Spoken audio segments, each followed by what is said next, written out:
ನಮಸ್ಕಾರ, ಸಂಪೂರ್ಣ ನ್ಯೂಸ್ಗೆ ಸ್ವಾಗತ. ನಾನು ಭಾಗ್ಯ. ಇತ್ತೀಚೆಗೆ ಸೋಷಿಯಲ್ ಮೀಡಿಯಾದಲ್ಲಿ ಅತಿರೇಕದ ಭಾಷಣಗಳ ಮೂಲಕ ವೈರಲ್ ಆಗಿದ್ದ ಶಿವಾನಂದ ನೀಲಣ್ಣನವರ ಬೃಹತ್ ಜಾಲವೊಂದು ಪತ್ತೆಯಾಗಿದೆ. ಸಾರ್ವಜನಿಕರಿಗೆ ಹೆಚ್ಚಿನ ಬಡ್ಡಿಯ ಆಮಿಷವೊಡ್ಡಿ ಬರೋಬ್ಬರಿ 4.5 ಕೋಟಿ ರು ಹೂಡಿಕೆ ಆಗಿರುವ ಬಗ್ಗೆ ತನಿಖೆಯಲ್ಲಿ ಬಯಲಾಗಿದ್ದು, ಸದ್ಯ ಶಿವಾನಂದ ನೀಲಣ್ಣನವರ ಮನೆ ಸೇರಿದಂತೆ ಕಚೇರಿ ಕೂಡ ಸೀಸ್ ಮಾಡಲಾಗಿದ್ದು, ಶಿವಾನಂದ ನೀಲಣ್ಣನವರ ಬಂಧನ ಮಾಡಲಾಗಿದೆ.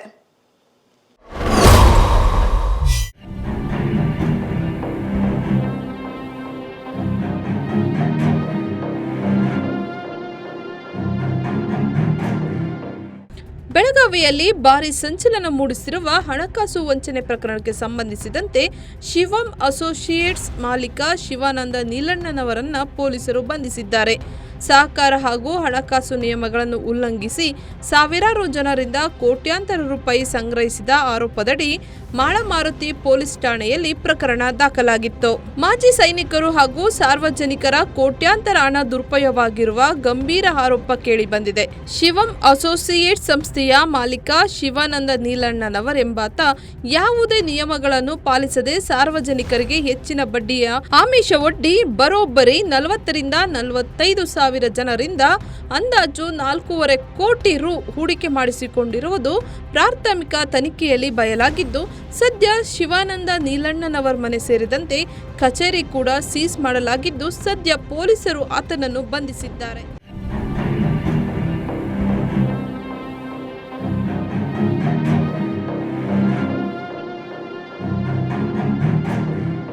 ಪ್ರಕರಣ ಕುರಿತು ಮಾಹಿತಿ ನೀಡಿರುವ ನಗರ ಪೊಲೀಸ್ ಆಯುಕ್ತ ಭೂಷಣ್ ಬೋರಸೆ, ಸುಮಾರು 35,000 ಜನರಿಂದ 4.5 ಕೋಟಿಗೂ ಅಧಿಕ ಹಣ ಸಂಗ್ರಹಿಸಿರುವ ಆರೋಪ ಕೇಳಿ ಬಂದಿದ್ದು, ಬಡ್ಸ್ ಆಕ್ಟ್ ಹಾಗೂ ಸಿಪಿಐಡಿ ಸೆಕ್ಷನ್ 80 ಅಡಿಯಲ್ಲಿ ಪ್ರಕರಣ ದಾಖಲಿಸಿ ತನಿಖೆ ಮುಂದುವರಿಸಲಾಗಿದೆ ಎಂದು ತಿಳಿಸಿದ್ದಾರೆ.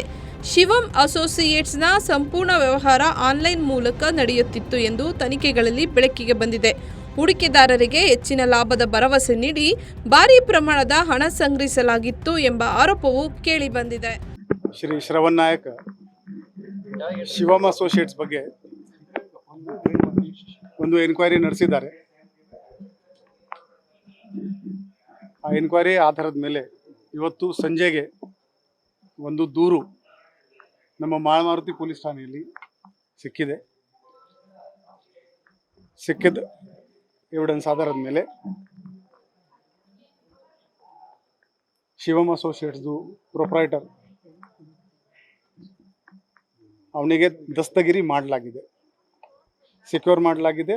ಬಾಕಿ ಪ್ರೊಸೆಸ್ ಕಂಪ್ಲೀಟ್ ಮಾಡ್ತಾ ಇದೆ. ಈಗ ನಮ್ಮ ಅಧಿಕಾರಿ ಇಂಟ್ರಾಗೇಷನ್ ಮಾಡ್ತಾರೆ.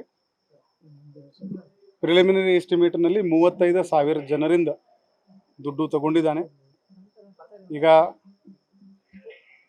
ನಾಳೆ ಸೀಸರ್ನಲ್ಲಿ ಏನೇನು ಸಿಗುತ್ತೆ ಅದು ಅನಾಲಿಸಿಸ್ ಮಾಡಿದ ಮೇಲೆ ಮುಂದಿನ ಕ್ರಮ ಜರುಗಿಸಲಾಗುವುದು.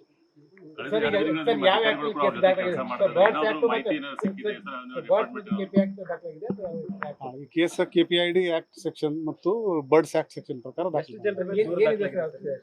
ಈ ಮೇನ್ ಓನರ್ ಮತ್ತು ಅವೊಂದು ಸಹಕಾರಿಗಳು. ಬಾಕಿ ಈ ವಿಚಾರದಲ್ಲಿ ನಾಳೆ DC ಮತ್ತು ನಾನು ಒಂದು ಪ್ರೆಸ್ ಬ್ರೀಫಿಂಗ್ ಮಾಡ್ತೀನಿ. ನಮ್ಮ ಅಸಿಸ್ಟೆಂಟ್ ರಿಜಿಸ್ಟ್ರಾರ್ ಕೋಆಪರೇಟಿವ್ ಸೊಸೈಟಿ. ಈಗ ಈ ವಿಚಾರದಲ್ಲಿ ನಾಳೆ ಒಂದು ಪ್ರೆಸ್ ಬ್ರೀಫಿಂಗ್, ಯಾಕಂದ್ರೆ ಈ ಕೆಲಸ DC, ಜಿಲ್ಲಾಡಳಿತ, ಪೊಲೀಸ್ ಇಲಾಖೆ, ರೆವಿನ್ಯೂ ಇಲಾಖೆ ಎಲ್ಲ ಸೇರ್ಕೊಂಡು ನಾವು ಮಾಡಿದೀವಿ. ಇದರ ಬಗ್ಗೆ ನಾಳೆ ನಾವು ಈಗ ಸಾಕಷ್ಟು ದಾಖಲಾತಿಯಲ್ಲಿ ಕಚೇರಿನಲ್ಲಿ ಇದೆ, ಸೀಲ್ಡ್ ಮಾಡಲಾಗಿದೆ. ಈಗ ಇವರದು ಎನ್ಕ್ವೈರಿ ಮಾಡಿಕೊಂಡು ಏನೇನು ಎಲ್ಲಿ ಇಟ್ಟಿದ್ದಾನೆ ಅದು ಪ್ರಕಾರ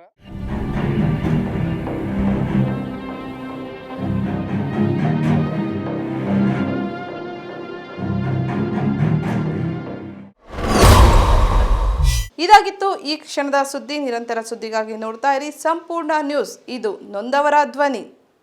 ಸಂಪೂರ್ಣ ನ್ಯೂಸ್, ಇದು ನೊಂದವರ ಧ್ವನಿ.